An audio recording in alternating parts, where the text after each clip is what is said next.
자, 먼저 월간 뉴스레터 박명석 큐레이터와 함께하도록 하겠습니다. 어서 오세요. 네, 안녕하세요. 네, 반갑습니다. 네. 주말 사이에는 뭐 시장에는 사실 큰 이슈는 없었던 것 같아요. 네, 지난주 금요일은 시장 상승했고요. 근데 상승했는데 상승의 색깔은 약간 조금 다르기는 합니다. 네. 그래서 계속 순환매가 돌고 있는 구간이고요. 근데 금리가 너무 높다 보니까 그렇죠. 그래서 그 생각을 아예 안 할 수가 없는 그런 구간에서 이번 주를 또 맞게 돼서 아까 말씀해 주신 것처럼 엔비디아 실적 그리고 잭슨홀 미팅 이런 주요 이슈들이 아마 시장에 계속 영향을 좀 줄 것 같습니다. 그래서 지난주 금요일에 3대 지수는요 모두 상승했지만 색깔이 좀 다르다라고 말씀드렸던 게 이제 다우가 1% 올랐습니다. 네. 나스닥이 더 많이 올라가야 우리 또 투자자분들이 기뻐하실 텐데 다우는 1%, 나스닥은 0.4% 상승했고요. 러셀 2000 0.8% 상승입니다. 그래서 일단은 마이크론이랑 그리고 여기 보시면 웨스턴 디지털, 샌디스크 이런 종목들이 하락했어요. 뭐 소폭이지만 웨스턴 디지털의 경우에는 2% 넘게 하락을 했고요. 지난주에 계속 상승세를 달리다가 금요일에 조금 쉬어갔다라고 보시면 될 것 같고, 엔비디아가 이번 주 실적 발표를 앞두고 역시나 1% 정도 약세가 좀 나왔습니다. 인텔도 2% 넘게 밀렸고, 특히 마벨이 지난주 목요일까지 강한 탄력 보였었는데 그거를 다 돌려냈습니다. 뭐 특별한 이유가 없었더라고요. 5% 하락이 나왔는데 계속 달리던 것에 대해서 차익 매물이 좀 나오다가 브로드컴이랑 오히려 비교가 되면서 좀 더 올라갔던 게 있었는데 브로드컴이 또 올라오면서 마벨이 또 하락세를 또 크게 만들었습니다. 그렇지만 반면에 팔란티어, 오라클 강세 보였고요. 그리고 테슬라가 급등했습니다. 5% 넘게 급등이 나왔고요. 그리고 금융주 또 이쪽에 금광주 그리고 구리 관련주 뭐 이런 종목들이 강세를 이어갔거든요. 이게 아무래도 약달러 그러니까 채권 금리 올라가고 달러는 하락하면서 반대로 금, 비트코인 이런 것들이 계속 올라가잖아요. 그래서 그쪽으로 그리고 또 인플레이션 해치성으로 이제 구리광산 이런 것들이 좀 올라가는 거라서 참고하시면 될 것 같고요. 그리고 헬스케어도 모더나의 상승세 계속 이어지고 있습니다. 그래서 모더나가 급등, 급락 그리고 급반등 뭐 이런 것들이 좀 나오고 있는 상황이라 계속 좀 확산되고 있다고 보시면 될 것 같고, 성장주 안에서도 굉장히 다양한 섹터들이 많이 올라왔습니다. 여기에 이제 양자도 있고요. 그리고 잘 보시면 이제 원전 쪽도 오늘 강했습니다. 네. 그래서 그런 종목들이 계속 이렇게 확산되는 그런 그림으로 이어졌습니다. 그래서 문제는 계속 금리죠. 10년물 국채 금리가 4.74%까지 올라왔고요. 또 이제는 또 상단을 테스트하러 여기까지 또 금세 올라왔습니다. 가만히 그어놓은 거 아니죠? 명성님이 그어놓은 거 아니죠? 요거요? 예. 요거 현재가 저절로 해놓은 거죠. 그래서 가만히 생각해 보면은 이제 계속 뭔가 극약 처방을 들이부어도 네. 안 되는 게 계속 이렇게 지금 차트로 보이잖아요. 근데 이번에 그 뭐 바이백 한 그 내용은 네네. 뭐 엄청난 큰 바다에 뭐 잉크 한 방울 정도 그렇게 얘기를 표현하긴 하더라고요. 규모 자체를. 근데 이게 참 어렵네요. 그 뭔가 어쨌든 의지잖아요, 의지. 그쵸. 의지를 그렇게 내비치는 게 중요하죠. 근데 그게 안 된다고 하면은 그거는 이제 갈 데가 없는 거잖아요. 근데 이거 안 되는 거예요. 4.7. 뭐 우리 5까지 열어두기로 약속을 좀 하는 분위기 아니에요? 그렇겠죠. 근데 계속 올라가는 구간에서는 계속 네. 시장이 압박을 받겠죠. 이거 이러다 진짜 5 가면 어떡할래 그쵸. 이러면서. 그래서 이 뭔가 쓸 카드가 없어졌다는 게 조금 계속 부담인 것 같아요. 더 이상 이제 쓸 수가 없다. 그거네. 예. 이 할 때 뭔가 할 것까지 네. 다 해놔서 네. 이제 여기서 더 올라가면 이제 뭐 할 건데? 네. 있죠. 예. 전쟁 멈추는 거. 전쟁을 멈춘다. 네. 주말 약간 이런 쪽에서도 타코가 살짝 나왔다는 뭐 약간 보도들이 일부 조금 있긴 하던데. 네, 뭐 이래저래 서로 끝내는 거 같고 싶긴 한데, 네네. 그게 또 서로 눈치를 보니까. 그쵸. 예. 그리고 이제 30년물도 마찬가지로 급락했다가 바로 2번 이틀 연속 올라왔습니다. 그래서 안 내려가는 그런 그림이 계속 지속되고 있고요. 국제유가가 다행히 여기서 조금 막혔어요. 여기 전고점 부근에서 좀 막혀서 단기 고점이었으면 좋겠다라고 생각은 하는데 그게 또 될지는 잠시 후에 7시인가요? 7시 반인가요? 네, 그때 7시에. 한번 또 이제 보시면 될 것 같고 그래서 달러가 계속 계단식으로 이렇게 떨어지고 있어요. 요거는 아무래도 신뢰도 문제로 좀 가는 것 같으니까 정부의 신뢰도 문제죠. 그래서 여기서 이제 잭슨홀 미팅이 시장에 어떤 방향을 줄지 그게 좀 중요한 그런 구간입니다. 네. 금값은 반대로 이제 계단식으로 이렇게 올라가는 게 확연하게 느껴지고요. 비트코인도 이게 수목금인가 그렇거든요. 수목금 토일 그리고 월요일 들어와서 다시 77,000달러까지 올라가고 있더라고요. 그래서 이게 약달러 현상이 굉장히 다양한 쪽으로 나비 효과를 계속 만들어내고 있습니다. 비트코인에 이제 오랜 기간 물려 계신 분도 많잖아요. 저도 사실 일부 정리했다가 많이 싸졌네 싶어가지고 들어갔었던 구간이 이제 5월에서 6월 넘어갈 때였는데 아직도 마이너스가 되게 커요. 그래서 주말에 고민했어요. 이거를 더 사야 될까 말아야 될까? 지금은 약간 이제 트럼프가 카드가 없으니까 비트코인 쪽을 안 건드릴 수밖에 건드리지 않을 수밖에 뭔 소리야? 건드리지 않을 수가 없다. 예, 건드리지 않을 수가 없다. 예, 스테이블 코인. 차려라. 네, 그런 생각이 좀 들긴 했습니다. 네. 비슷한 생각으로 수급이 좀 유입되지 않을까? 맞아요. 라는 클래러티 액트를 그래서 맞아요. 좀 압박하는 것도 있고. 자, 그래서 이제 이슈를 하나씩 봐야 될 텐데 바클레이스에서는 이 재무부의 장기채 매입이 영향이 미미할 거다. 네. 분석을 하고 있어요. 말씀하신 것처럼 진짜 뭐 잉크 한 방울 정도밖에 안 된다. 그래서 지금 결국 계속 금리 얘기를 안 할 수가 없습니다. 물론 머리 아프시고 듣기 싫고 그러실 수도 있지만 이게 지금은 계속 중요한 구간이고 가장 중요한 그런 이야기여서 뭐 다른 실적이나 이런 것들이 없다 보니까 그래서 이거에 다들 집중을 하고 있는 것 같고요. 바클레이스가 보기에 보시는 것처럼 소폭의 그 정책 입안자들이 조치를 취할 의향이 있음을 보여주는 메시지인데 직접적인 영향은 미미할 것으로 보고 있다. 뭐 이유는 뭐 유가도 있고 기업들의 채권 발행 증가, AI 자본 지출에 자금을 조달하는 대규모 차입 수요 이런 것들이 있기 때문이다라고 얘기를 하는 상황이고요. JP모건에서는 비유를 이렇게 했더라고요. 신용카드를 꺼내서 주담대를 갚는 격이다. 돌려막기. 예. 뭐 똑같은 딱 이해가 되는 그런 얘기여서 이해가 되지만 이래도 되나 싶은 그런 이야기여서 그래서 투자자들의 자산 배분 결정이 자꾸만 더 어려워지고 있다라는 골치 아픈 그런 구간으로 계속 들어갑니다. 네. 그래서 뱅크 오브 아메리카의 마이크 라트넷 전략가는 30년물 국채 금리를 5% 아래로 낮추지 못하면 위험 자산의 이제 매도 압력이 가해질 수밖에 없다. 점점 이 5.2, 5.3 이렇게 넘어가고 있는 구간에서 뭐 10년물 5%라고 그게 사실 누군가에게는 기준이 될 수 있는데 이런 뭐 장기 투자자들에게는 뭐 이미 높다고 생각하고 슬슬 옮길 수도 있는 부분이니까 그래서 지금 계속 경고성 메시지가 이렇게 나오고 있는 거고요. 만약에 그러면 베센트의 이런 개입도 안 된다라고 한다면 다른 카드가 뭐가 있을까를 CNBC에서 이렇게 따져본 거거든요. 첫 번째는 더 사기, 장기채 더 사기. 돈이 있어요? 그거 모르겠어요. 지금 안 그래도 재무부에 뭐 재정이 안 좋다 이런 얘기들이 나오는 과정에서 요걸 또 더 사기를 하면 시장이 어떻게 반영할까? 그거에 대해서 잘 시장은 막 신뢰도를 보낼 것 같지는 않고요. 그래서 소규모 경매, 장기 채권의 발행량 자체를 줄여버리는 거. 이게 뭐 의미는 있겠죠.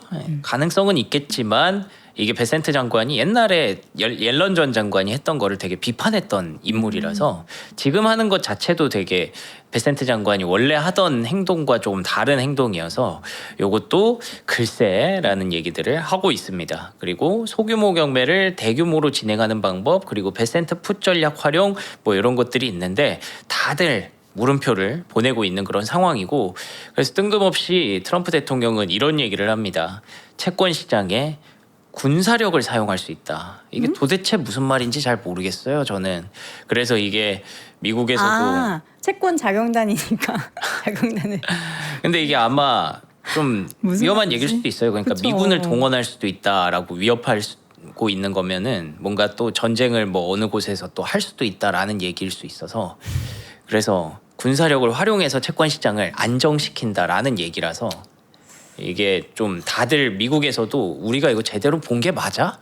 이 얘기가 도대체 무슨 말이야? 이러면서 되게 화제가 되는 그런 상황이거든요. 네. 근데 요것 또한 그거겠죠. 트럼프식 그 어떤 표현, 예, 비유적 강력하게 표현. 밀어붙이는 그런 표현일 텐데, 근데 요것 또한 만약에 이렇게 했는데도 또 안 돼. 그러면 야 이제 베센트도 나왔는데 안 되고 트럼프가 저렇게까지 하는데 안 되고 도대체 이 금리는 어떻게 해야 되는 거야? 이렇게 더 압박을 또 받을 수도 있잖아요. 그러니까 시장에 대한 신뢰가 점점 좀 그러니까요. 무너지고 있는 것 같아요. 네. 그래서 이들의 의지는 참 알겠거든요. 선거를 앞두고 금리를 낮추고 싶다는 그 의지는 알겠는데 네. 계속 이렇게 과격하게 나오다가 이게 안 되고 하면 시장에 진짜 큰 일이 한번 날 수도 있겠죠. 그래서 케빈 워시 의장이 잭슨홀에서 무슨 얘기를 할까? 이게 되게 중요하다고 합니다. 그래서 TD증권에 따르면 사실 이 정도까지 채권 금리가 불안감을 일으키는데 그러면은 뭔가 뭐 더 나쁜 쪽으로 가게 드라이브를 걸지는 않겠죠. 그쵸, 설마. 그쵸. 예. 근데 어쨌든 이 사람이 의중을 막 드러내는 사람이 아니다 보니까 그냥 계속 그냥 이렇게 비슷한 의견을 내겠지 정도로 하고 있는데 TD증권에서는 이 정도까지 왔으면 조금은 좀 열어줘야 된다. 운신의 폭을 좀 열어줘야 된다라고 보고 있는 상황이라서 이번 주 말까지 이 금리와 잭슨홀의 어떤 상황들을 주의 깊게 좀 봐야 될 것 같습니다. 뭘 하면 시장이 좋아할까요? 케빈 워시가 뭐라고 얘기해야지 시장이 안심을 할지.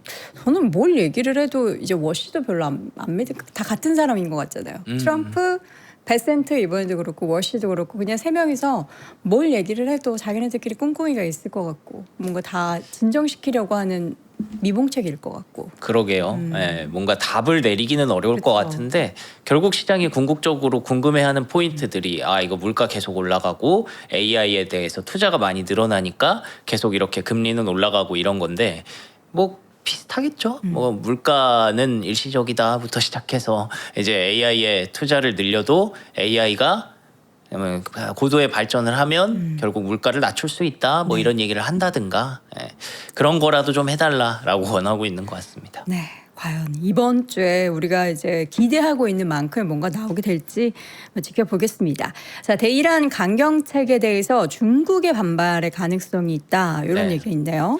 그래서 이란과 뭐 미국의 이슈는 계속 지금 뭐 이래저래 그런 평행선을 달리고 있는 것으로 보이고요.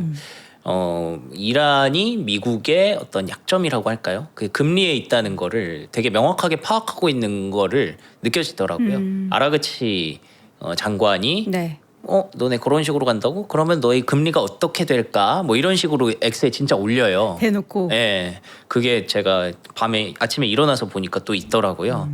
그래서 이런 것들을 활용하고 있는 그런 이란의 상황이고, 그래서 이제 미국이 그거를 경제적 제재로 가고 있는 건데 이게 결론적으로는 중국이랑 9월에 만난다 그랬잖아요. 그래서 그거를 이렇게 타겟팅해서 하는 건 것 같더라고요. 그래서 대이란 강경책이 중국의 반발 우려를 지금 고조시키고 있다. 아마 중국이 가장 큰 걸림돌로 작용할 것으로 보이는데 그거를 이제 협상 카드로 활용하려고 하는 것이 아니냐라는 분석이 좀 나오고 있습니다. 네. 그리고 또 이제 아까 말씀해 주셨던 대로 이란에서 약간은 조금 타코 비슷한 느낌이 있었어요. 이라크의 유조선 일부에 대해서 호르무즈 통과를 허가했다. 너무 심각하니까 이 바그다드에서 거듭된 요청에 따라 일부 이라크 유조선의 호르무즈 해협 통과를 허가했다. 라는 얘기가 나오고 이라크는 되게 대체 석유 수송료 확대도 추진하고 있다고 하는 걸 보면은 뭔가 조금 이제 이란도 약간은 조금 물러서는 듯한 느낌도 있고, 그래서 아까 말씀해 주신 대로 진짜 금리가 유가만 조금 떨어지면 그래도 좀 완화가 될 것 같은데 이번 주에 유가를 계속 뭐 어쩔 수 없이 계속 봐야 될 것 같고요. 그리고 미국이랑 캐나다가 그 3일 동안 관세 타결했었잖아요. 네. 결국에는 결렬이 또 됐습니다. 3일 의미가 없었죠. 뭐. 네. 그래서 서로 이제 50%씩 부과하기로 했고 캐나다도 동일하게 보복 관세를 부과하겠다라고 밝혀서 관세가 또 결국에는 금리랑 연결되는 문제잖아요. 그렇죠. 참 그래서 이 얘기를 하면 머리 아프고 진짜 답답한데 어쩔 수 없이 요거를 또 계속 우리는 주목을 해야겠네요. 캐나다는 이제 미국 간의 관계가 트럼프 대통령이 임기 동안에는 좋아질 기미가 안 보일 것 같아요. 계속 이렇게 안 좋을 것 같아요. 잠깐 조용했던 게 그나마 이제 월드컵 때였던 것 같아요. 같이 월드컵 개최국이다 보니까. 그렇죠. 그때 네. 이제 살짝 친한 척하고. 네. 그리고 사실 미국이라기보다는 트럼프죠. 네, 그렇죠. 트럼프 행보가 그런 것 같습니다. 자, 엔트로픽 얘기 계속 나오고 있어요. 사상 최대 규모의 IPO가 지금 기대되고 있는데 어떤 소식을 주목해야 되는 거예요? 네, 결국에는 지금 2조 달러 얘기가 좀 구체적으로 좀 나오고 있어요. 네. 그래서 투자 은행들이 이제는 진짜 2조 달러 기업 가치로 1,000억 달러 이상을 조달하는 IPO가 될 수 있다. 뉴욕 타임스에서 보도가 나왔고요. 스페이스X는 1조 7천억 달러, 1조 8천억 달러였고 857억 달러 조달이었기 때문에 요거보다 훨씬 더 큰 그런 규모로 상장할 것으로 예상된다. 인데 그 IPO 신청서 상장 신고서에 네. 그거를 써야 된대요. 그럼 너네를 상장을 했고 투자자들이 투자를 할 때 위험 요인은 뭐냐? 근데 AI와 데이터 센터에 대한 부정적인 여론이 본인들이 생각했을 때 위험 요인이라고 생각한다. 그 데이터 센터에 대한 부정적이라는 게 이제 지난번에 우리 얘기했던 것처럼 전기값 올라가고 네. 하다 보니까 내 지역에 설치하는 걸 반대하고 있죠. 그게 지금 진짜 약간 그 선거랑 겹치면서 약간 정쟁처럼 번지고 있어요. 그렇죠. 네. 내 표심을 얻기 위해서는 주민들이 원하지 않으면 아우 데이터 센터 우리 네네. 동네 안 와요. 안 오게 제가 하겠습니다. 맞아요. 하잖아요. 민주당이 그걸 엄청나게 크게 활용을 하고 있고요. 공화당 의원들 입장에서는 그거를 그 민주당이 잘못 생각하고 있는 거야라고 말하기가 어려운 거죠. 왜냐하면 실제로 올라가니까. 네, 여론이 이미 그쪽 데이터 센터 별로 안 좋아한다고 해버리니까. 근데 그거에 대해서 간밤에 보니까 그 닥터드레였나 어떤 래퍼가 데이터 센터 AI 안 좋아하는 사람들은 그거 AI로 그 음원 만들어서 그런 거 할 줄 모르는 사람들 뿐이다 막 이런 식으로 얘기하면서 진짜 막 서로 유명한 사람들끼리 막 발언도 하고 있고 이게 약간 되게 중요한 화두가 되고 있더라고요. 근데 결국에는 그것을 주민들의 반발을 해소하기 위해서는 내 지갑에서 나가는 돈이 더 커지지 않게 하는 정책적인 뭔가 필요하잖아요. 근데 네. 미국이 이제 우리나라 완전 다른 전기요금 그 구조를 가지고 네네네. 있기 때문에 그게 또 약간 정부에서 이거 나서야 되나? 그쵸. 하고. 네, 그래서 이게 아마 선거 기간 동안 계속 네. 이런 식으로 얘기가 나오면 쉽지 않겠죠. 이것 또한. 그래서 그런 얘기 있었잖아요. 전기세 만약에 하이퍼스케일러 너네 기업들이 거기 데이터 센터 네네. 있으면 너네가 부담해 네. 이렇게도 얘기했었잖아요. 정부에서. 그쵸. 예. 그래서 그것 또한 하이퍼스케일러 기업들에게는 부담이고. 부담이 또 되는 거고. 그래서 이래저래 계산할 거리가 좀 많아지고 있는 요즘 구간입니다. 네. 예, 그래서 요게 이제 엔트로픽 그 IPO에서 좀 주목할 만한 이슈였고요. 근데 그 와중에 또 오픈 AI는 공격적으로 토큰 가격을 인하하더라고요. 계속. 그래서 요거는 이제 약간 그런 것 같아요. 엔스로픽은 흑자 전환하면서 상장에 성공하는데 오픈 AI는 결론적으로 늦어지고 있으니까 계속 오픈 AI에 대해서 너네 불안한 거 아니야? 불안한 거 아니야? 이런 우려들을 계속 제기하고 있고 우리 괜찮아라는 걸 보여줌과 동시에 약간 졌다는 느낌이 좀 드는 거죠. 그러니까 엔스로픽의 그 아성을 좀 무너뜨리기 위해서 가격 인하를 공격적으로 시행해서 네. 그걸 조금 이제 긁는 그런 분도 있다고 하더라고요. 세상에서 분석하시는 분들이. 그래서 요게 또 과연 토큰 가격에 어떤 영향을 줄까? 이것도 주목할 만한 이슈입니다. 네. 그리고 딥시크는 V4 플래시를 출시를 했는데 엔스로픽의 오프스 4.8과 거의 유사한 성능을 보인다고 하거든요. 그래서 엔스로픽에 대해서 계속 도전하는 그런 기업들이 많이 나오고 있다는 것도 엔스로픽 상장과 더불어서 우리가 AI에서 좀 지켜볼 만한 이슈가 될 것 같습니다. 네. 자, 미국 주식에 대한 투자자들의 역대급의 투자 심리가 나타나고 있다. 그러니까 많이 사고 있다는 거죠, 이게. 맞습니다. 예, 그래서 이렇게 조금 엇갈리는 구간에서 막 우려할 부분들이 있기는 한데 그래도 증시는 올랐잖아요. 금요일에. 그러니까 거기에서 아직 계속 상방을 보는 사람들도 있고 이제는 조금 조정이 나올 것이다라고 얘기하는 사람들도 있어서 그 두 가지 의견을 좀 나눠봤는데요. 일단은 역대급 투자 심리 계속 미국 주식에 대해서 수급 유입이 상승률이 이렇게 지속적으로 이어지고 있기 때문에 뭘 그렇게 크게 걱정을 하느냐라는 의견이 있습니다. 그래서 S&P 500 기업 실적이 지금 사상 최고치, 기업 실적 호조세가 사상 최고치를 기록하고 있다. 코로나 팬데믹 이후 최고 수준이다라는 부분들이 있고요. UBS에서는 S&P 500의 목표치를 상향 조정했습니다. 2026년 8,100에서 2027년 6월 8,400까지 이제는 다들 8,000 이상으로 이렇게 열어놓는 그런 증권사들이 좀 많아졌어요. 결론적으로는 경제 성장 그리고 AI 도입에 대해 여전히 낙관적인 전망. 뭐 위험 요인은 우리가 알고 있는 대로 유가 상승, 인플레이션, AI 투자 수익률 부진 등을 꼽았지만 그래도 낙관적인 전망이 우세할 것이다라고 보고 있는 거고요. 톰리는 이제 이달 말에 8월 말이면 또 사상 최고치를 경신할 수 있을 것이다라고 긍정적으로 보는 관점이었습니다. 그리고 시티그룹은 아마 중간 선거 때문에 시장의 변동이 올 것 같은데 그때 이제 사면 된다 라는 입장으로 계속 보고 있어요. 그래서 여전히 미국 주식은 선호도가 가장 높고 업종들의 순환매가 돌고 있잖아요. 사실 지난주 금요일도 반도체 쪽이 좀 밀렸지만 뭐 테슬라도 올라가고 팔란티어도 올라가고 이런 순환매가 나왔기 때문에 하락폭은 제한적일 것이며 그리고 연말 강세로 또 이어지는 경향, 중간 선거 끝나고 나면 연말 강세로 이어지는 경향이 있기 때문에 그때를 활용해라 라는 입장을 내고 있는데 개인적으로도 저는 시티그룹의 입장이랑 거의 생각이 비슷하거든요. 그래서 요거를 어떻게 잘 활용해 볼까라는 생각도 일단은 해봐야 될 것 같습니다. 네. 우리 박명석 큐레이터에게 네. 슈퍼챗 5,000원과 함께 질문이 하나 들어왔습니다. 질문이요? 엔트로피 상장을 수급 이슈로 걱정하는 분들이 지금 잠깐만요.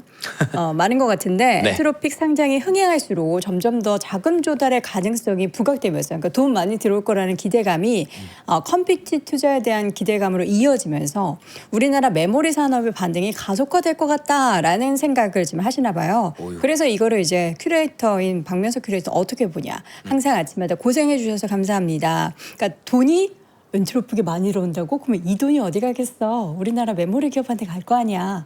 이렇게 되지 않을까에 대한 생각이 어떤지. 저도 가볍게. 그렇게 생각합니다. 알겠습니다. 동의한다. 네. 근데 뭐 글로만 가지는 않겠죠. 메모리 기업으로만 가지는 않겠지만. 그렇죠. 근데 어쨌든 지금 우려가 많은 상황에서 한 번쯤 이제 자신감을 좀 높여주는 그런 계기가 될 것 같아요. 네, 저 주말 영상 올라간 거 혹시 보셨는지 모르겠는데 장우진 대표님이랑 장우진 인터뷰한 대표님이랑 거. 둘이서 이렇게 같이 막 대담한 거죠? 대담은 아니고 뭐예요? 수다예요, 수다. 대담. 예, 대담 둘이서. 저희가 약간 컨셉 자체를 약간 수다처럼 잡았어요. 대담 너무 이렇게 어렵게 가지 말자 그렇게 해서 했는데 거기서 제가 말씀드렸던 부분이 토큰 비용의 그 평균 가격들, 네. 토큰 가격들이 되게 중요하다라고 말씀드렸는데 그게 이제 엔트로픽이 잘 되면 잘 될수록 토큰 가격이 올라가면서 그러면서 이제 AI 하드웨어 섹터가 강세를 보이거든요. 그래서 그 계기가 한번 필요한 것 같아요. 또 잠시 후에 보여드리겠지만 엔비디아가 오픈웨이트 진영을 좀 더 확산시키기 위해서 거기다가 투자를 한다고 했거든요. 네. 그러면 또 토큰 가격에 대해서 이제 내려가는 하방 압력이 좀 가해질 거예요. 그게 되게 절묘하게 하드웨어 섹터의 흐름이랑 되게 닮아 있거든요. 네, 겹쳐보면 되게 비슷해요. 심지어 코스피 지수랑 거의 비슷하게 생겼거든요. 왜냐하면 코스피가 거의 이제 반도체 중심이니까. 그쵸. 네, 그래서 그쪽에서는 하드웨어 섹터에게 한번 자신감을 불어넣어 줄 수 있는 계기가 될 것 같은데 근데 그 이후에 또 다음 타자가 잘해야죠. 다음 타자 오픈 AI. 예. 그런 것들이 계속 따라와 줘야 되는데 아마 계속 그때도 또 채권 금리 얘기가 있을 거고 뭐 부담스러운 부분들은 분명히 있을 거라서 단기적으로는 되게 중요한 재료가 될 것 같습니다. 네. 자, 이어서 계속 내용 한번 보도록 하죠. 외국인 투자자들의 미국 국채 보유량이 뚝 떨어졌어요. 네, 그래서 이제 앞에는 긍정적으로 보는 관점이었고 네. 여기서부터는 이제 요거 우려하는 보면은 거? 부담스럽다라고 생각하는 그런 관점들도 적지 않게 많이 나왔거든요. JP 모건에서는 그래서 가을에 아마 매도세가 좀 나올 것 같다. 뭐 2000년도의 급락세처럼 늦여름이나 초가을 시장의 하락 가능성이 더 커지고 있다. 이 얘기가 되게 많이 나오더라고요. 네, 요거랑 겹치는 거죠. 중간 선거 변동성이랑. 근데 또 이렇게 다 얘기하는 그러니까 우리가 우려하고 있는 그 시나리오가 진짜 펼쳐질까? 잘 안 나오죠. 근데 이게 올해 보면은요, 우리나라도 6월달에 우리나라 그 지방선거 있었잖아요. 네. 그리고 나서 시장 빠질 거예요 얘기를 작년에 그러네요. 했거든요. 아 근데 아유 지금 뭐 정책도 그러고 수급이 이렇게 들어오는데 빠지겠어요 했는데 그때부터 빠졌어요. 그러네요. 그래서 저는 이런 경고가 너무 무서워요. 네. 이제. 그래서 항상 우리가 지난주 금요일에도 제가 이런 걸 말씀드리면서 항상 이제 계획은 다 있다. 네. 맞기 전까지는 다들 계획은 있다라고 말씀드렸는데 보통 이렇게 예상을 하면 잘 안 나오는 경우도 있기는 하더라고요. 근데 그게 우리가 예상한 시기랑 조금 다르게 오는 경우도 있고 그렇죠. 먼저 오거나 뭐 늦게 예. 오거나 딱 그 시점이 아니라 그때 올 줄 알았지 하면서 지금인데 하면서 늦게 올 수도 있고 막 일찍 올 수도 있고 예. 그런 거는 있는데 어쨌든 다들 이렇게 경고를 하는 그 증권사들이 JP모건뿐만이 아니라 레이달리오도 그래서 채권 때문에 부담스럽다 이자 비용이 급증하면서 3년 내에 미국 부채 위기가 닥칠 수 있어서 지금 금을 사야 되고 소량의 비트코인도 매수해야 된다라고 이렇게 얘기하는 사람도 있습니다. 그리고 BCA 리서치에서는 뭐 연말까지는 그래도 긍정적일 것 같은데 내년은 불확실하다. 근데 뭐 우리가 내년까지 그렇게 막 생각하고 지금 투자를 하지는 않으니까 그래서 지금은 일단 이래저래 의견이 좀 엇갈리고 있는 그런 상황이라고 보시면 되겠습니다. 네. 자, 트럼프의 포트폴리오가 또 공개됐어요. 뭘 그래서- 또 그렇게 많이 1,000건이 넘는 금융거래가 있었다고. 뭐 본인이 하는 건 아니겠죠. 직접 할 수는 없겠죠. 1,000건이 넘는 걸 아니 보면은. 담당자 너무 이거 수수료 장사하는 거 아니에요? 1,000건이면?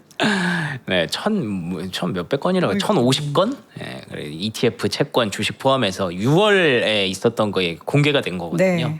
그래서 여기에서 혹시 그러면 한번 힌트를 좀 찾아볼까 싶은 생각도 좀 들더라고요. 그래서 보시면은 거래 총액이 뭐 8천만 달러에서 2억 달러가 넘는다. 뭐 그런 얘기도 있고요. 그래서 뭘 샀는지 보니까 6월 달에 버크셔 해서웨이를 샀더라고요. 오 진짜요? 예. 이게 되게 상징적인 것 같아요. 버크셔 해서웨이를 사고 메타를 팔았다. 그러니까 금융주를 사고 기술주를 좀 팔았다. 근데 6월에? 네 그러면은 7월에 그 기술주 하락을 피했겠죠. 오 대단한데요? 어디야 저기? 비자, 마스터카드 뭐 이런 것들을 중심으로 샀다고 하고요. 팔란티어도 좀 팔란티어는 막 사팔사팔 하더라고요. 근데 대응을 엄청 해요. 그리고 나서 팔란티어 올랐잖아요. 네. 그랬더니 막 또 이제 따라가고. 사팔사팔하면서 또 따라가고 뭐 그런 그림이 좀 있었고요. 그리고 뭐 배당 ETF도 좀 정리를 했다라는 게 확인이 됐었습니다. 홈디포도 좀 팔았네요. 최근에 이제 금리 채권으로 인해서 홈디포 이런 데는 좀 힘들 거야라고 생각을 했는지 이것도 팔았다고 합니다. 그리고 엔비디아가 중요한데 엔비디아를 계속 뭐 팔았다가 샀다가 팔았다가 이거를 반복을 하는 그런 흐름입니다. 사팔사팔. 엔비디아가 약간 그런가 봐요. 우리가 삼성전자를 마치 지수의 벤치마크라고 생각하듯이 미국에서는 엔비디아가 1등이니까 이거를 계속 사팔사팔을 하고 있는 과정인데 근데 뭐 6월 거라서 사실 지금 시간이 많이 흘러서 뭐 엄청 크게 중요하지 않을 수도 있지만 이런 대응을 좀 하더라라는 것도 우리가 뭐 한번 활용해 보면 좋지 않을까 싶네요. 네. 자 담당자가 베센트 아니야 하는데 아니겠죠? 이번 주에는 가장 중요한 게 이제 실적 시즌의 막바지 엔비디아 실적 발표가 우리나라 시각으로는 이제 목요일 새벽에 네. 예정돼 있죠. 맞습니다. 목요일 새벽에 엔비디아 실적이 나올 예정이고요. 이런 것들 생각하면 사실 이번 주는 조금 그냥 조용하겠죠. 아마 수요일까지는. 우리 이제 지난 분기도 그렇고 지지난 분기도 그렇고 최근에 이제 엔비디아가 실적 발표하느라 주가가 안 좋았었잖아요. 네. 뭐 위스퍼링 넘버라는 것을 맞추는 것도 사실 쉽지 않은 상황이고 이번에도 그럴까 싶은 생각이 좀. 근데 사실 뭐 계속 그렇지만 엔비디아 실적 발표에서 많은 분들이 제일 궁금해하시는 건 엔비디아 실적보다도 이제 거기서 다른 쪽에 어디다가 낙수를 뿌려줄 것이냐 이게 좀 중요해서 그것 때문에 아마 어떻게 보면 엔비디아 하나만 중요한 날이 아니라 AI 하드웨어 전체 어떻게 보면 지금은 이제 오픈 AI 진영 그리고 하이퍼스케일러 진영까지도 중요한 문제가 되잖아요. 그러니까 전체적으로 이번 주 초반에 시장은 좀 슬로우할 가능성이 있지 않을까 눈치를 좀 보지 않을까 싶고요. 그 외에도 다양한 종목들이 있어요. 세일즈포스도 있고 크라우드 스트라이크도 있고 되게 요즘 중요한 종목이 또 됐죠. 마벨 테크놀로지도 그 다음날 나오고 아이렌 뭐 울타뷰티 이런 기업들이 나오기 때문에 오히려 지난주보다 이번 주가 실적으로 따지면은 훨씬 더 중요도가 높다. 예, 지난주는 뭐 월마트 이런 거 있었는데 그래서 중요한 이슈들 몇 개만 추려와 봤는데요. 블룸버그에서 엔비디아가 AI 서버 가격을 내년 초에 15% 인상할 거라고 합니다. 여기 보니까 가격을 계산해 보니까 뭐 110억인가 거기에서 5억 정도가 더 늘어나는 거더라고요. 예, 그래서 와 진짜 비싸구나 싶었는데 그래서 이게 15% 올라가면 또 이게 어떤 영향을 미칠까? 결국에는 그 메모리 칩 가격 급등이 주요 원인으로 작용할 것으로 예상된다라고 했거든요. 그래서 지금 쇼티지 나는 상황에서 또 가격을 이렇게 올려버리면 어떻게 되는 거지? 이거 또 그러면 하이퍼스케일러 채권은 또 얼마나 더 발행해야 되는 거지? 그러면은 또 이제 영향은 어떻게 되는 거지? 이런 거 계산하는 게 조금 이제 복잡해졌습니다. 네. 그래서 내년 초 출하되는 베라루빈과 그레이스 블랙엘 칩을 사용하는 시스템이 포함된다라고 얘기가 전해졌고요. 네. 그와 동시에 아까 잠깐 말씀드렸던 오픈에이트 진영에 대한 투자, 풀사이드라는 기업에다가 60억 달러를 투자한다라고 계약 체결을 했습니다. 딥시크나 키미K3 같은 중국의 오픈에이트 모델과 경쟁할 수 있는 제대로 된 네모트론이 엔비디아가 만든 오픈에이트 AI LLM이거든요. 네네. 요거 개발을 같이 하려고 한다는 건데 이렇게 되면은 이제 엔트로픽과 아까 오픈 AI 진영의 어떤 좀 대항마가 될 수 있어서 제가 말씀드렸던 그 토큰 가격 거기에 또 영향을 좀 줄 수 있는 부분이라서 이런 것들이 되게 뜬구름 잡는 얘기처럼 느껴지실 수도 있지만 제가 보기엔 되게 중요하거든요. 지금 보면 근데 엔비디아도 그렇고 구글도 그렇고 네. 본인들이 소프트웨어 하면 하드웨어까지 같이 하려고 그러고 하드웨어 하면 소프트웨어까지 같이 하려고 하고 그렇죠. 다 그러고 있어요. 네. 그래서 이 투자도 되게 중요한 포인트가 될 수 네네. 있어서 이번 실적 시즌에 오픈에이트 진영에 대해서 아마 많은 얘기를 할 겁니다. 엔비디아가. 그것도 좀 중요하게 보시면 좋을 것 같고요. 네. 또 데이터 센터 전력 개발 업체에 대한 투자 협상도 하고 있다는 소식도 또 전해져서 데이터 센터 쪽으로도 계속 관심을 갖고 있다. 그리고 국내 그 기업 중에 리벨리온이라고 있잖아요. 리벨리오. 네, 리벨리온 또 인수 가능성까지 두고 논의를 진행하고 있다고 하더라고요. 엔비디아가요? 네, 그래서 이게 블룸버그에서 나온 이슈였는데 이번 주 엔비디아 본사에서 박성현 리벨리온 CEO를 만나서 협력 방안을 검토하기까지 했다라는 얘기가 있더라고요. 그러니까 이게 지난주 기사라서 지난주 기준 이번 주입니다. 그래서 그런 얘기도 뭐 인수까지 갈지는 모르겠지만 지분 투자라도 좀 할까라는 생각이 좀 있나 봐요. 이거 우리나라에서도 국구펀드 쪽에서 이거 리벨리온 투자 되게 많이 하지 않았어요? 네, 뭐 관련돼서 그 기업들도 되게 많이 연결돼 그러니까. 있습니다. 창투사들도 많이 들어가 있고 MPU 개발하는 업체라서 이것도 또 중요한 그런 이벤트가 되지 않을까 싶어서 엔비디아 관련 이슈들이 계속 쏟아지고 있습니다. 네. 자, 특징 좀 보겠습니다. 브로드컴이 1,000억 달러의 금융 플랫폼을 추진한다. 이거 그 엔비디아랑 비슷한 거예요? 네, 똑같은 거. 근데 얘네는 뭐죠? 확실하게 그 엔트로픽을 약간 겨냥을 해서 거기다가 좀 밀어주겠다. 사실 밀어준다기보다 본인들이 엔트로픽 상장한다니까 그렇죠. 그 투자에 조금 숟가락 얹는 그런 그림인 것 같아서 그래서 최근에 주가 계속 밀리다가 이 타이밍이 좋아서 그랬는지 네. 주가가 소폭이지만 반등을 했고요. 네. 그리고 그 브로드컴 빼고 반도체 진영이 금요일에 별로 안 좋았던 건 네. 이것도 좀 있었던 것 같아요. 시타델이 레오폴드 포트폴리오를 다 가져갔잖아요. 네. 근데 그 중에 80%를 이미 정리를 했대요. 매도했다고요? 네. 단타로? 네.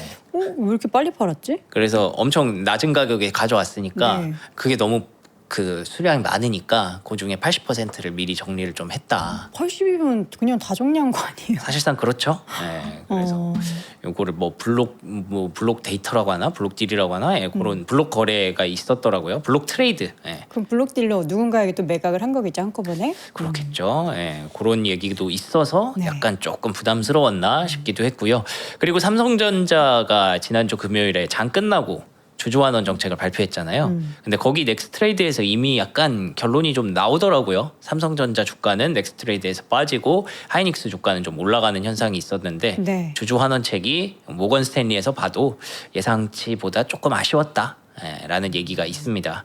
뭐 규모랑 그런 것들은 여러분들이 훨씬 더 잘 아실 테니까 이거는 그냥 넘어가도록 하겠습니다. 얼마를 발했던 거죠? 150조 발했나? 150조 막 얘기가 막 있었잖아요.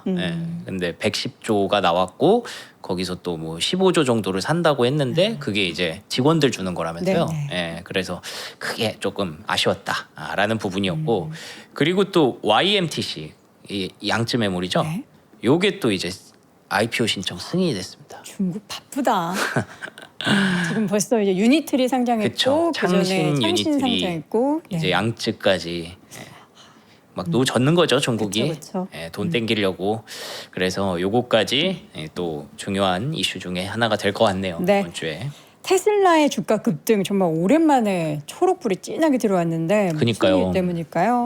테슬라가 왜 실적 발표 때 급락을 했잖아요. 맞아요. 그 이후에도 계속 빠지면서 고점 대비해서 한 20% 넘게 밀려 있었는데 그거 거의 다 메꿨어요 지금. 그 배경 중에 하나가 라스베가스 쪽에 로보택시 승인이 좀 나왔습니다. 그러면서 이제 로보택시가 하나씩 지역들 좀 도장 깨기를 하는 그림이라서 네. 테슬라의 주가가 오랜만에 5% 넘게 올랐고요. 뿐만 아니라 월스트리트 저널에서는 FSD 감독형을 타봤는데 댄 릴이라는 사람이 아우 나 완전히 매료됐다. 너무 놀랍다. 진짜 대박이었다. 뭐 정지거리, 차간거리 이런 거 다 잘하더라. 라면서 극찬이 나왔고 그리고 TD코엔에서도 자율주행 전문가 토론을 갖다가 결국에는 테슬라와 웨이모가 가장 최고 수준에 있다. 뭐 물론 아마존 축수도 있고 우버의 루시드와 뉴로 파트너십도 있고 모비라이도 잘하고 있지만 그래도 지금 테슬라와 웨이모가 역시나 자율주행 쪽에선 최고다라고 했는데 마침 또 테슬라 본 계정에 요게 올라왔습니다. 뭐예요? 사이버 트럭? 네, 사이버 캡. 캡. 그래서 9월 3일 오스틴에서 드디어 사이버 캡이 등장을 한다고 합니다. 그 등장이라는 게 이제 상용화돼서 돌아다니는 그렇겠죠? 거예요? 네, 지금 오. 이미 준비는 다 돼 있어요. 그래서 타보고 싶다 진짜. 그래서 띡 누르기만 하면 되는 거라서 네. 이건 뭐 다들 아시겠지만 안에 휠도 없고요. 페달도 없습니다. 그래서 진짜 2인승 혼자 돌아다니는 돈 벌려고 돌아다니는 애거든요. 택시 같은 걸로. 와, 그냥 그런 차량 모양을 한 이동하는 그냥 물체인 거네. 네, 그래서 테슬라 입장에서는 사실상 현금 인출기죠. 야 알아서 혼자 돌아다니고 알아서 충전하고 사람들 타고 다니고 돈만 벌고 이런 거니까. 우리가 은퇴하고 현금흐름 만드는 얘기 되게 많이 하잖아요. 네네. 나중엔 이런 게 되겠어요. 자동화 많이 해놔야죠. 그렇죠. 이런 거 좀 투자해놓고. 그래서 이게 9월 3일이라고 하니까 네. 아마 계속 좀 테슬라 좀 이제 주목을 많이 하지 않을까 그쵸. 싶습니다. 이어서는 비트코인 얘기 한번 해볼까요? 수급이 많이 들어왔어요. 맞습니다. 비트코인 인플로우가 이렇게 늘어나고 있습니다. 수급 유입이 최근에 단기적으로 급격하게 들어오고 있고요. 이유는 두 개예요. CT가 보기에는 이제 국채 이야기, 트럼프 국채에서 베센트 장관이 이 번스타인에서 국채 얘기 때문에 올랐다라는 거고, 시티은행에서는 이 클래러티 액트 지지한다고 트럼프 대통령이 했던 것 때문에 두 가지 건수로 올라가고 있다라는 건데, 이제 비트코인 뭐 가격을 막 계속 높게 잡고 있죠. 칼시에서는 9만 달러까지 가자를 외치고 있는 비트코인입니다. 근데 의견은 다 제각각이에요. 이게 가겠냐, 여기서 멈추겠지라고 해서 10%, 11%, 12%, 11%, 12%다 비싸네요. 맞출 수 없다. 네, 비트코인은 뭐 알 수 없다. 근거가 없으니까 그냥 각자 의견을 내고 있는 상황이고요. 네. 뭐 로빈후드가 많이 올랐거든요. 금요일에는. 네. 그래서 뱅크 오브 아메리카가 로빈후드에 대해서 목표가를 140달러까지 상향 조정을 하면서 로빈후드가 또 그리고 코인베이스와 이런 종목들이 강세를 보이고 있습니다.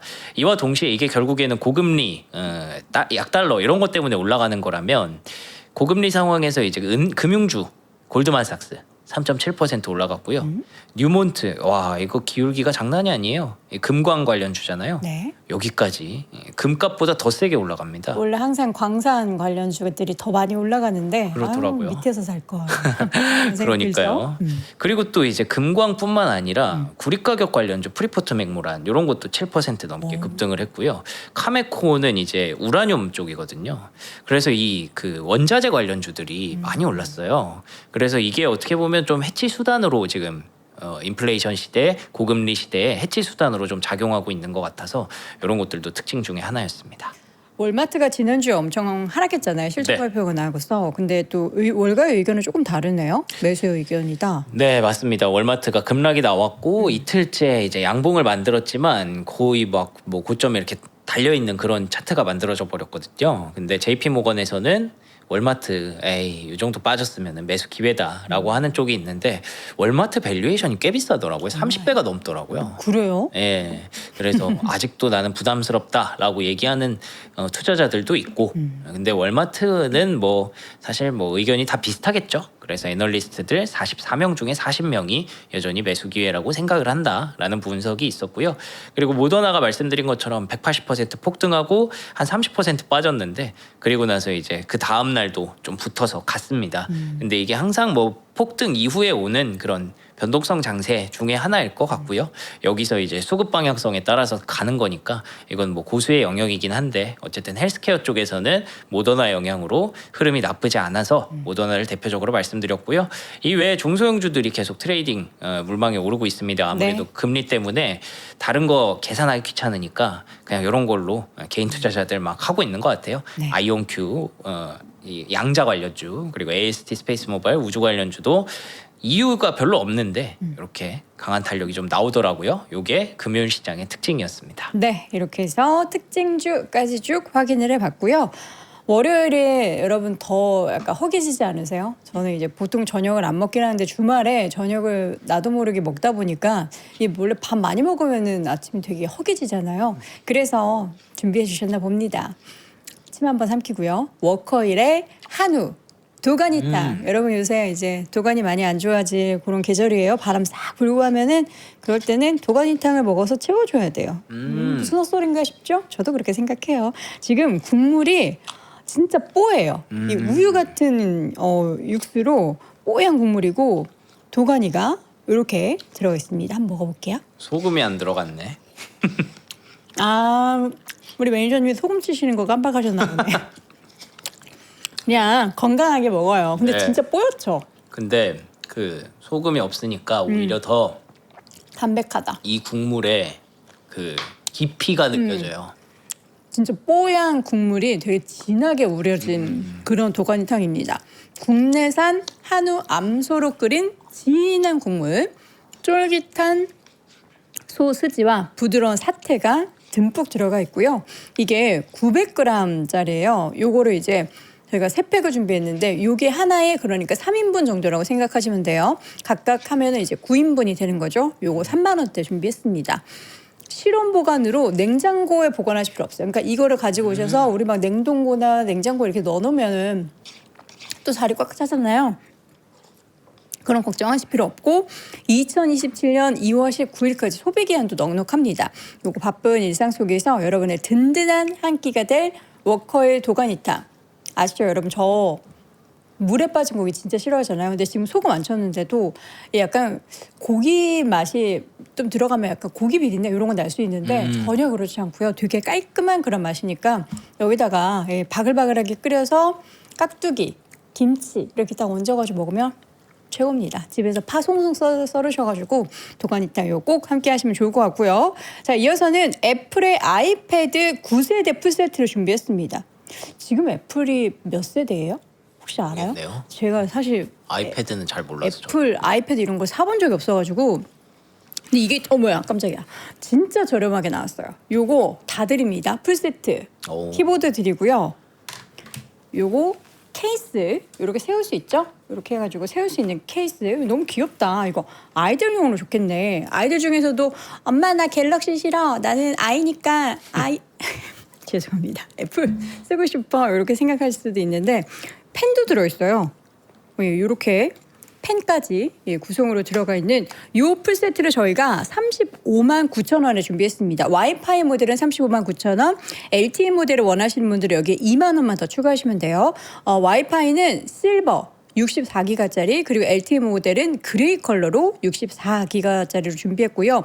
본품 저렇게 호환 터치 펜, 키보드 북커버, 충전기까지 풀세트로 선명한 10.2인치 레티나 디스플레이가 적용된 제품입니다. 지금 화면 보시면은 되게 깨끗한 화면을 확인해 보실 수가 있고 여러분들 대학생이나 아니면 대학원 다니신 분들 아니면 업무에 이런 거 많이 쓰시는 분들은 저렇게 활용하시면 너무 좋을 것 같아요. 카페에서 사무실에서 노트북 대신 또 가볍게 사용하실 수 있는 제품 A급 리퍼 안심 서비스로 12개월 무상 보증까지 가능하다라고 하니까요. 필요하셨던 분들 함께 하시길 바랍니다. 자, 지금까지 월간 뉴스레터 함께 했고요. 박명석 큐레이터 보내드리고 잠시 후에는 장우진 대표와 함께 돌아오겠습니다. 고맙습니다. 고맙습니다.